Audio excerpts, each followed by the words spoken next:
السلام عليكم ورحمة الله تعالى وبركاته. Talamides الأعزاء, je vais vous présenter la correction de la série d'exercices concernant le chapitre des lentilles minces. Alors, premier exercice, définir une lentille. Une lentille est formée d'une matière transparente, rigide, par exemple le verre ou bien plastique transparent, délimité par deux surfaces lisses. Deuxièmement, donner le type des lentilles. A. Classification géométrique. Donc les lentilles plus minces à leur extrémité qu'en leur centre. Lentilles plus larges au milieu ou bien au niveau de leur extrémité ou en leur centre. Bord épais. Classification physique après avoir traversé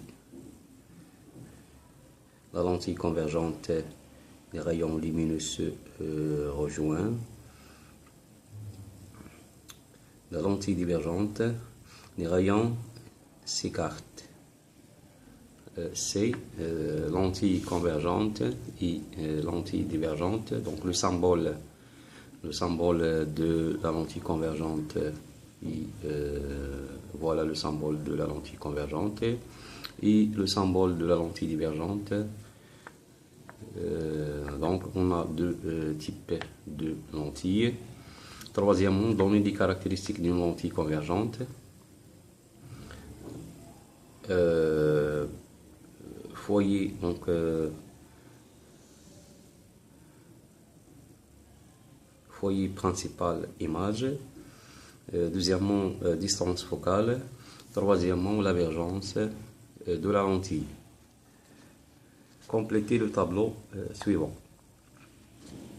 Donc l'exercice 2, compléter le tableau suivant. Figure 1. Le rayon qui passe par le centre.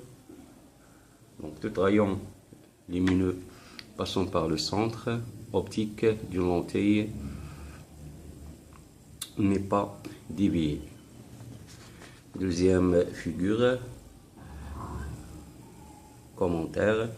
Tout rayon lumineux parallèle à l'axe optique passant par le foyer image F' après avoir traversé la lentille. Troisièmement, la figure 3. Commentaire. Tout rayon passant par le foyer image passant parallèle après avoir traversé la lentille. Donc on a ici trois rayons spécifiques qu'on utilise pour faire la construction de l'image d'un objet lumineux AB.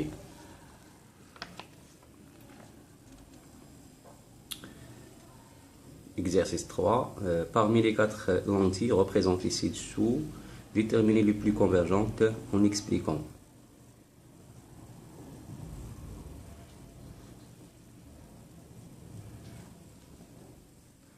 En expliquant le choix. Donc A et C, lentille convergente, bord mince, donc A et C, deux lentilles à bord mince, et B et D, lentilles divergentes, bord épais. Donc B et D, deux lentilles de bord épais. Deuxièmement, donner le schéma de représentation de la lentille à celui de la lentille A et celui de la lentille D. Donc A, c'est une lentille de bord mince, alors c'est une lentille convergente, oui. Voilà le symbole de la lentille convergente. Et la lentille D, donc c'est une lentille de bord épais, c'est une lentille divergente. Voilà le symbole de la lentille divergente. Troisièmement, décrire deux méthodes permettant de reconnaître une lentille convergente. Alors, on utilise la classification géométrique et la classification physique pour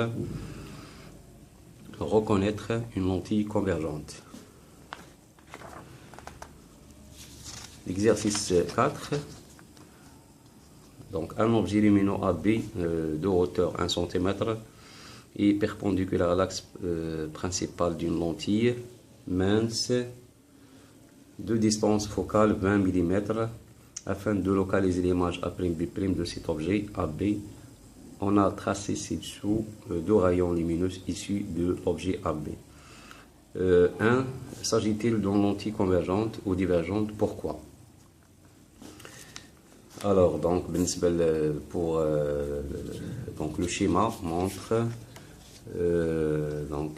premièrement, il s'agit d'une lentille convergente selon le symbole sur le schéma. Donc, c'est un symbole d'une lentille convergente. Deuxièmement, quelle relation lie la distance focale de la vergence d'une lentille? Préciser les unités des différentes grandeurs citées. Alors, la relation lie la distance focale et la vergence d'une lentille I, C égale 1 sur F. Voilà le symbole de la vergence de la lentille. Donc, C égale 1 sur F égale 1 sur OF'. C, l'unité de la vergence, c'est dioptrie. Voilà le symbole de dioptrie. La distance focale I en mètres. Les unités, donc l'unité de la distance focale I en mètres.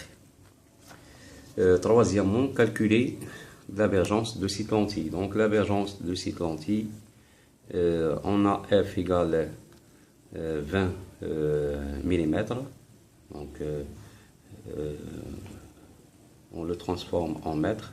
Donc 20 sur 1000 égale 0,02 mètres. Alors, C égale 1 sur F égale 1 sur 0,02 égale 50 dioptries. Quatrièmement, sur le schéma ci-dessous, positionnez le foyer image F' et tracez un rayon lumineux issu du point B. Donc voilà, sur le schéma, le rayon issu de B est parallèle à l'axe optique. Il passe, elles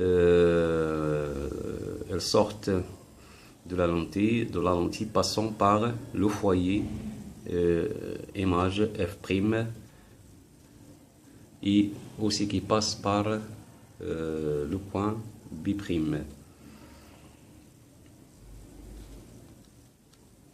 Cinquièmement, déterminer à l'aide du schéma la position, le sens et la taille de l'image.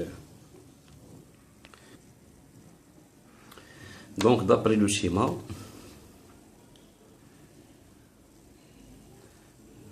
donc F', le foyer image et la symétrie de foyer objet par rapport à le centre optique. C'est-à-dire O, c'est le milieu du segment F'. La position de l'image, donc selon cette échelle, 1 cm, donc on a 4 petits carreaux représentent 1 cm. Donc on a ici OA' égale 3 cm. Donc OA' égale 3 cm, la position de l'image A'B'. Donc OA' égale 3 cm.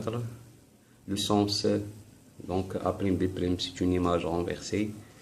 La taille de l'image, donc voilà la taille de l'image, 2 petits carreaux, c'est-à-dire 0,5 cm.